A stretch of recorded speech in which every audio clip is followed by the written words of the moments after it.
नमस्कार, आप देख रहे हैं सिटी न्यूज और गिरिडीह की तमाम छोटी बड़ी खबरों के साथ मैं हूं राहुल सिन्हा। तो आइए शुरुआत करते हैं और नजर डालते हैं आज की हेडलाइंस पर।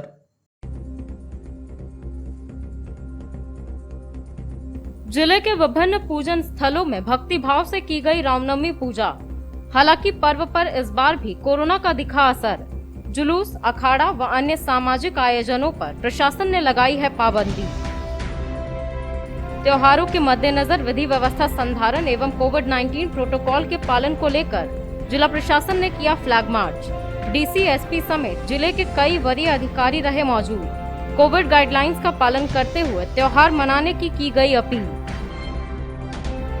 बेंगाबाद थाना क्षेत्र में हुआ भीषण सड़क हादसा। मोटरसाइकिल और ट्रैक्टर में हुई टक्कर में एक युवक की मौके पर ही हुई मौत, एक बुरी तरह से हुआ घायल। सदर अस्पताल में प्राथमिक उपचार के बाद किया गया धनबाद रेफर। और कोरोना को देखते हुए अधिवक्ता संघ ने किया हेल्प डेस्क का गठन। सहायता के लिए जारी किए अधिवक्ताओं के नंबर। जरूरतमंद अधिवक्ता और लिपिक को सुविधा और सहयोग देना है उद्देश्य।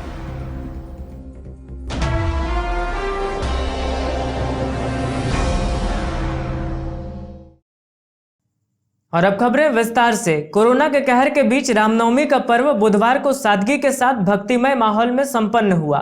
लोगों ने मंदिरों में भीड़भाड़ न लगाते हुए भक्तिभाव के साथ अपने घरों से ही भगवान श्री राम और हनुमान की पूजा की।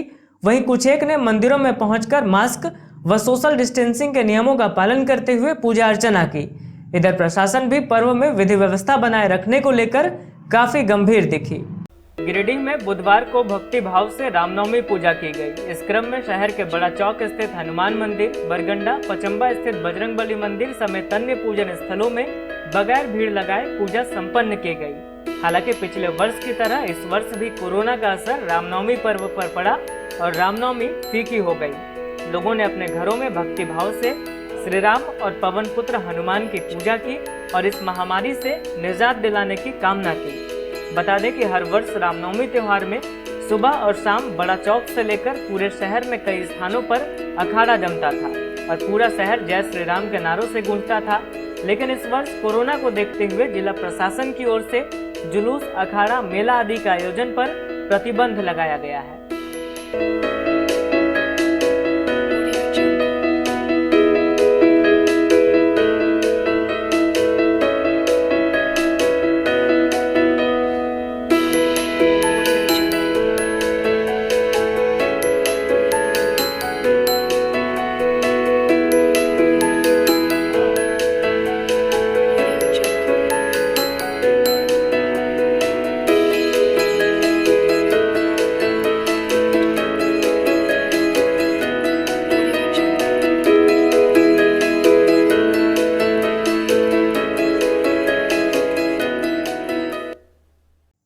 जिले में त्योहारों के मद्देनजर विधि व्यवस्था संधारण और कोविड-19 प्रोटोकॉल का अक्षरशः अनुपालन कराने के उद्देश्य से बुधवार को जिला प्रशासन ने गिरिडीह मुख्यालय के विभिन्न स्थानों पर फ्लैग मार्च किया।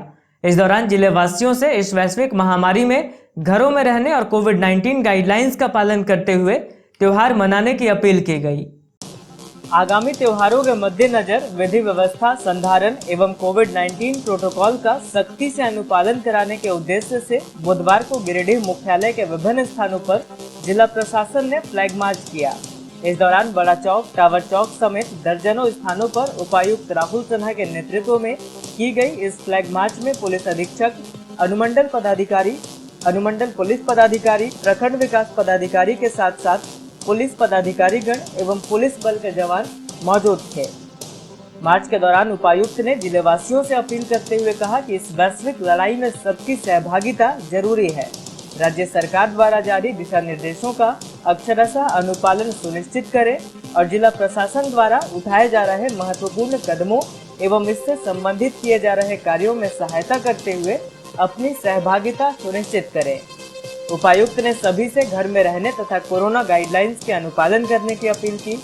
इन्होंने कहा कि साफ सफाई रखें, सावधानी बरतें, फेस मास्क का प्रयोग करें।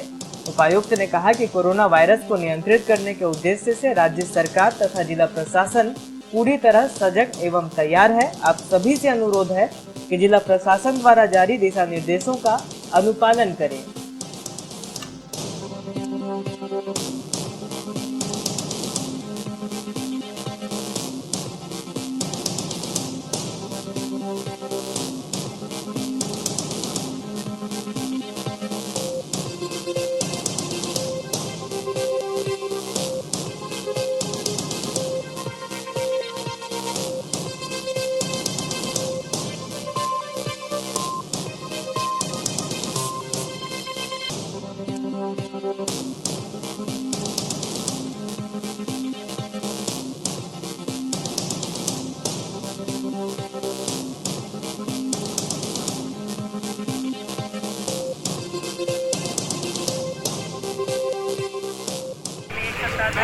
सुरक्षा सप्ताह मनाने का जारी किया गया है। इसी आलोक में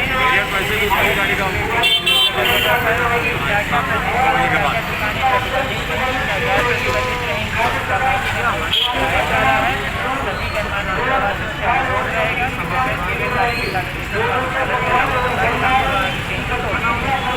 पचम्बा में जिला प्रशासन की ओर से बुधवार को फ्लैग मार्च किया गया। इस दौरान सदल बल पैदल मार्च करते हुए जिले के वरीय अधिकारियों ने सभी से भीड़भाड़ और सामाजिक आयोजनों पर रोक लगाते हुए कोविड-19 प्रोटोकॉल का प्रमुखता से अनुपालन करने की अपील की। गिरिडीह की उपनगरी पचम्बा में भी बुधवार को जिला प्रशासन की ओर से फ्लैग मार्च किया गया। DC Rahul Kumar Sinha, SP Amit Renu, SDM Prerna Dixit, DSP 2 Santosh Mishra, Pachamba थाना प्रभारी नीतीश कुमार दल बल फ्लैग मार्च में शामिल थे। इस दौरान पूरे इलाके में घूमते हुए सभी को कोविड-19 गाइडलाइंस के अनुपालन की हिदायत दी गई। साथ ही मास्क और सामाजिक दूरी के अनुपालन को प्रमुखता से अमल में लाने की बातें कही गई। वहीं भीड़भाड़, उत्सव आयोजन पर भी रोक लगाने का निर्देश पदाधिकारियों ने दिया।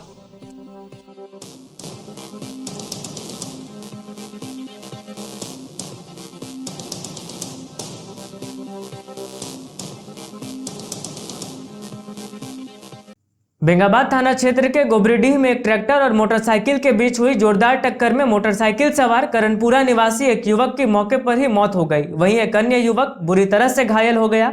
घायल को इलाज के लिए सदर अस्पताल लाया गया, जहां से उसे बेहतर इलाज के लिए धनबाद रेफर कर दिया गया।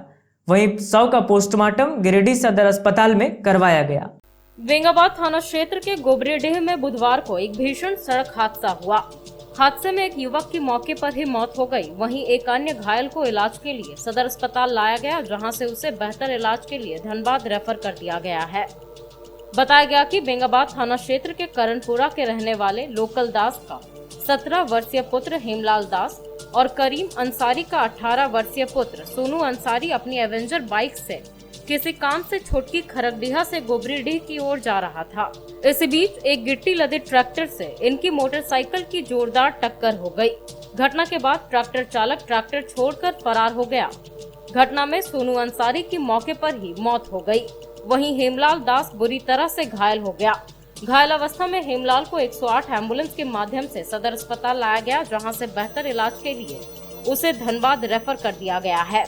हेमलाल की स्थिति नाजुक बताई जा रही है।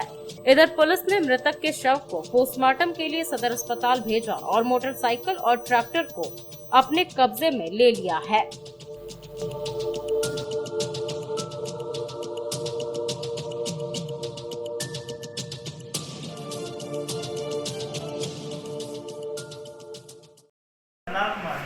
इसका क्या नाम है? हेमलाल कुमार। पिताजी क्या नाम है? नकुल दास। नकुल दास। कहाँ का रहने वाला है? करनपुरा से। कौन थाना पड़ता? बेंगाबाद। कहाँ एक्सीडेंट हुआ है? हम लोग घर में थे, लोग कहीं गाड़ी से निकला होगा, खरगडीहा में सुने कि एक्सीडेंट हुआ, तो वहाँ से कोई व्हाट्सएप किया तो हम लोग देखे मोबाइल में कोई आया तो हमारा बच्चा जैसे मोबाइल करा। कितने लोग थे? लोग मतलब 2 आदमी थे। एक और क्या नाम है उसका? सनू अंसारी है। पिता का? करीम अंसारी। वो कहाँ का रहने वाला है? वहीं का करनपुरा। वहीं का है। तो आप लोग को कैसे पता चला ये? पता चला वहाँ से कोई व्हाट्सएप किया, फोटो खींच के। तो दूसरा क्या एक्सपोर्ट डेट हो गया है? हाँ सर, कैसे क्या हुआ नहीं, तो हम लोग जब सुने तो खरगडीहा जा रहे थे, तब फिर फोन किया कि मैं सदर लेके जा रहा हूँ। अधिवक्ता संघ गिरिडीह की ओर से कोविड-19 संक्रमण को देखते हुए एक हेल्प डेस्क का गठन किया गया है। इस बाबत बताया गया कि हेल्प डेस्क के माध्यम से कॉन्टैक्ट नंबर जारी कर जरूरतमंद अधिवक्ता लिपिक को सुविधा और सहयोग देना इसका एकमात्र उद्देश्य है। कोविड-19 के संक्रमण को देखते हुए अधिवक्ता संघ की ओर से एक हेल्प डेस्क का गठन किया गया है। बताया गया कि इसका एकमात्र उद्देश्य है किसी भी आपातकाल में जरूरतमंद अधिवक्ता लिपिक को सुविधा और सहयोग देना। बताया गया कि किसी को इस तरह की आवश्यकता पड़ी तो जारी किए गए अधिवक्ताओं के नंबर पर सहायता के लिए उनसे संपर्क किया जा सकता है। बताया गया कि जिला अधिवक्ता संघ के अध्यक्ष प्रकाश सहाय और महासचिव चुन्नूकांत ओवरऑल मॉनिटरिंग करेंगे। वहीं शिवेंद्र सिन्हा इमरजेंसी की स्थिति में कार्य करेंगे। इसी तरह दवाइयों के लिए चंदन कुमार, तो ब्लड के लिए बबन खान, महेश्वर नाथ नन्हे और सुबोनील समंता से संपर्क किया जा सकता है। एम्बुलेंस की जरूरत पड़ने पर सूरज नयन सहायता करेंगे। वहीं किसी भी प्रकार की पूछताछ के लिए मनीष मंडल और धरणधीर प्रसाद का नंबर जारी किया गया है। इसी तरह परमेश्वर मंडल को कोऑर्डिनेट करने का जिम्मा दिया गया है। रामनवमी पर्व के अवसर पर सिरसिया स्थित बीएनएस डीएवी पब्लिक स्कूल में मर्यादा पुरुषोत्तम भगवान श्री राम के व्यक्तित्व और भारतीय सांस्कृतिक चेतना व संस्कार को ध्यान में रखकर ऑनलाइन कार्यक्रम का आयोजन किया गया। कार्यक्रम में कक्षा नर्सरी से दूसरी तक के विद्यार्थियों ने बढ़ चढ़कर हिस्सा लिया और भगवान श्री राम के व्यक्तित्व के विभिन्न पहलुओं पर झांकी प्रस्तुत की। सिरसिया स्थित बीएनएस डीएवी पब्लिक स्कूल में बुधवार को रामनवमी के उपलक्ष्य में मर्यादा पुरुषोत्तम भगवान श्री राम के व्यक्तित्व एवं भारतीय सांस्कृतिक चेतना व संस्कार को ध्यान में रखकर ऑनलाइन कार्यक्रम का आयोजन किया गया। इसमें नर्सरी से लेकर कक्षा दूसरी तक के विद्यार्थियों ने बढ़ चढ़ कर हिस्सा लिया। इस ऑनलाइन कार्यक्रम में विद्यार्थियों ने भगवान श्री राम के व्यक्तित्व के विभिन्न पहलुओं जैसे संस्कारवान बालक, कुशल राजा, शरणागत वत्स, महान्यायवादी, महादानी, सच्चा मित्र की झांकी प्रस्तुत की। जहां एक और इस ऑनलाइन कार्यक्रम में विद्यार्थियों ने राम, लक्ष्मण, सीता, हनुमान की पोशाकों को पहनकर उनके आचरण को दर्शाते हुए लोगों को उनके विचारों व संस्कारों की प्रासंगिकता के दर्शन करवाए। तो वहीं दूसरी ओर स्वनिर्मित पेंटिंग के माध्यम से पाश्चात्य संस्कृति का खंडन व भारतीय संस्कृति का मंडन किया गया। इस अवसर पर डीएवी पब्लिक स्कूल के प्राचार्य सह क्षेत्रीय निदेशक डॉक्टर पी हाजरा ने कहा कि मर्यादा पुरुषोत्तम भगवान श्री राम का व्यक्तित्व सदैव प्रासंगिक रहा है और भारतीय समाज को एक सूत्र में पिरोने की सीख देता है। ऐसे कार्यक्रमों से बच्चे अपनी स्वर्णिम संस्कृति व उनके विचारों को जानेंगे और उसका अपने जीवन में अनुकरण करेंगे। साथ ही बच्चों में स्वयं ज्ञानार्जन की भावना का विकास होगा।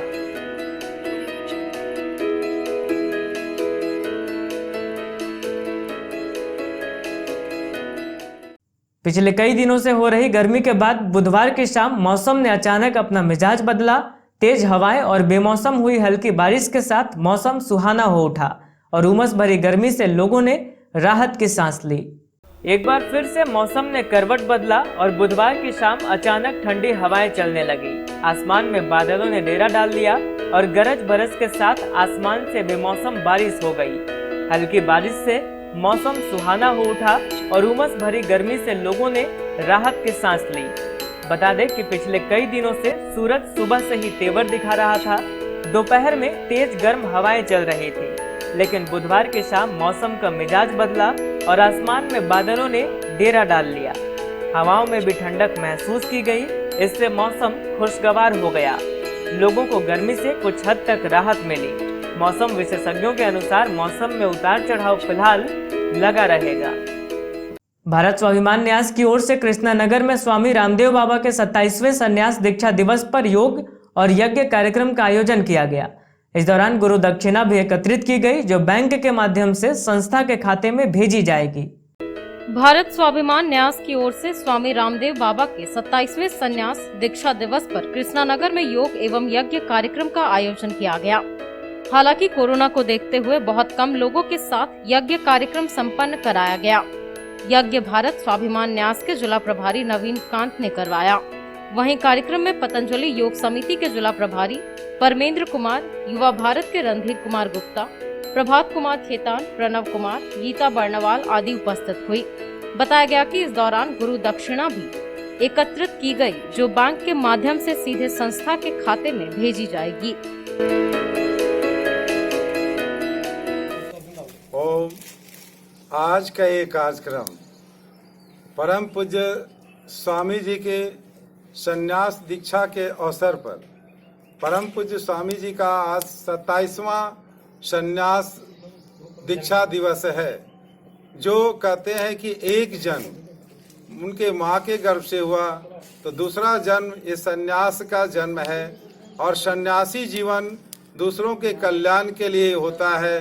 तो विगत 27 वर्ष से परम पूज्य स्वामी जी के लिए, लोगों के लिए, राष्ट्र के लिए, देश के लिए, विश्व के लिए अपना पूरा जीवन निछावर किया हुआ है। तो उन्हीं के आज संन्यास दीक्षा दिवस पर पतंजलि परिवार गिरिडीह के द्वारा ये हवन कार्यक्रम किया गया। लोगों की मंगल कामना के लिए, स्वास्थ्य की आरोग्यता के लिए ये कार्यक्रम हुआ है। ये प्रतीकात्मक तौर पर आज कम लोगों को कोरोना काल के इस स्थिति को देखता हुआ थोड़े थोड़े लोगों को लेकर अलग अलग स्थानों पे आज हवन यज्ञ का कार्यक्रम किया जा रहा है और हवन यज्ञ के माध्यम से भी लोगों को ये बताने की प्रेरणा है कि जब हम ये घी की सामग्रियां और जो औषधि तत्व गिलोय आदि की औषधियां जब हम इसमें अग्नि कुंड में सामग्री के माध्यम से प्रवाहित करते हैं तो ये सामग्रियां भी धुआं बनकर हमें एनर्जी या ऑक्सीजन लेवल को और उच्च कोटि का बनाता है, लाभकारी होता है। तो इससे आप सबों जिलावासियों से, आप सब भारतवासियों से निवेदन है कि आप भी अपने घरों में इसी प्रकार से औषधीय तत्वों के साथ प्रतिदिन हवन करने का प्रयास करें, हवन करें। मंत्रोच्चारण न भी आए तो मात्र गायत्री मंत्र का उच्चारण कर 11 बार 21 बार जो जिनकी श्रद्धा हो, जो जिनके पास समय हो वो करें और अपने स्वास्थ्य को आरोग्यता प्रदान करें। इसी मंगल कामना के साथ, शुभ कामना के साथ आप सभी नगरवासियों को पतंजलि परिवार की तरफ से ओम नमन वंदन प्रणाम। जिला प्रशासन द्वारा जागरूकता वाहन के माध्यम से जिले के विभिन्न चौक चौराहों और इलाकों में लोगों से स्वास्थ्य सुरक्षा सप्ताह के तहत जारी दिशा निर्देशों का अनुपालन करने की अपील की गई। इस दौरान लोगों को राज्य सरकार द्वारा जारी नए गाइडलाइंस के बारे में विस्तार से जानकारी दी गई और सभी से तमाम नियमों के अनुपालन की अपील की गई। जिला प्रशासन द्वारा जिलेवासियों को राज्य सरकार द्वारा जारी दिशा निर्देश तथा कोरोना वायरस से बचाव एवं रोकथाम हेतु जागरूक करने का अभियान बुधवार को भी जारी रहा। इस दौरान जागरूकता वाहन के माध्यम से टावर चौक समेत विभिन्न चौक चौराहों और इलाकों में लोगों से मास्क पहनने, 2 गज की सामाजिक दूरी का अनुपालन करने तथा सरकार द्वारा जारी दिशा निर्देशों का अनुपालन करने की अपील की गई। इस दौरान लोगों को जानकारी दी गई कि किसी भी प्रकार के जुलूस, मेले, प्रदर्शनी तथा दर्शक सहित खेलकूद प्रतियोगिता आदि के आयोजन प्रतिबंधित रहेंगे। धार्मिक स्थल खुले रहेंगे लेकिन श्रद्धालुओं की उपस्थिति प्रतिबंधित रहेगी। वहीं किसी भी सार्वजनिक स्थल पर 5 से अधिक लोगों को एक जगह एकत्रित होना प्रतिबंधित किया गया है। कुल मिलाकर अभियान के दौरान लोगों को राज्य सरकार द्वारा जारी नई गाइडलाइंस के बारे में जानकारी दी गई और उनसे नियमों के अनुपालन की अपील की गई। आउटडोर स्थानों पर सामूहिक कार्यक्रमों पर प्रतिबंध रहेगा। सिर्फ आउटडोर स्थानों पर सामूहिक कार्यक्रमों पर प्रतिबंध रहेगा। सिर्फ शादी विवाह में अधिकतम 50 व्यक्ति शामिल हो सकेंगे, परंतु उक्त कार्यक्रमों में शामिल व्यक्तियों को सामाजिक दूरी का अनुपालन, फेस मास्क एवं हैंड सैनिटाइजर का उपयोग करना अनिवार्य होगा। सभी पार्क बंद रहेंगे। सभी होटल, रेस्टोरेंट में बैठकर खाने की सुविधा थोड़ा सा सिर्फ होम डिलीवरी की सुविधा रहेगी। सभी सिनेमा हॉल, स्विमिंग पूल। अंत में आइए फिर से नजर डालते हैं आज की हेडलाइंस पर। जिले के विभिन्न पूजन स्थलों में भक्ति भाव से की गई रामनवमी पूजा। हालांकि पर्व पर इस बार भी कोरोना का दिखा असर। जुलूस, अखाड़ा व अन्य सामाजिक आयोजनों पर प्रशासन ने लगाई है पाबंदी। त्योहारों के मद्देनजर विधि व्यवस्था संधारण एवं कोविड-19 प्रोटोकॉल के पालन को लेकर जिला प्रशासन ने किया फ्लैग मार्च। डीसी, एसपी समेत जिले के कई वरीय अधिकारी रहे मौजूद। कोविड गाइडलाइंस का पालन करते हुए त्योहार मनाने की गई अपील। बेंगाबाद थाना क्षेत्र में हुआ भीषण सड़क हादसा। मोटरसाइकिल और ट्रैक्टर में हुई टक्कर में एक युवक की मौके पर ही हुई मौत। एक बुरी तरह से हुआ घायल। सदर अस्पताल में प्राथमिक उपचार के बाद किया गया धनबाद रेफर। और कोरोना को देखते हुए अधिवक्ता संघ ने किया हेल्प डेस्क का गठन। सहायता के लिए जारी किए अधिवक्ताओं के नंबर। जरूरतमंद अधिवक्ता और लिपिक को सुविधा और सहयोग देना है उद्देश्य।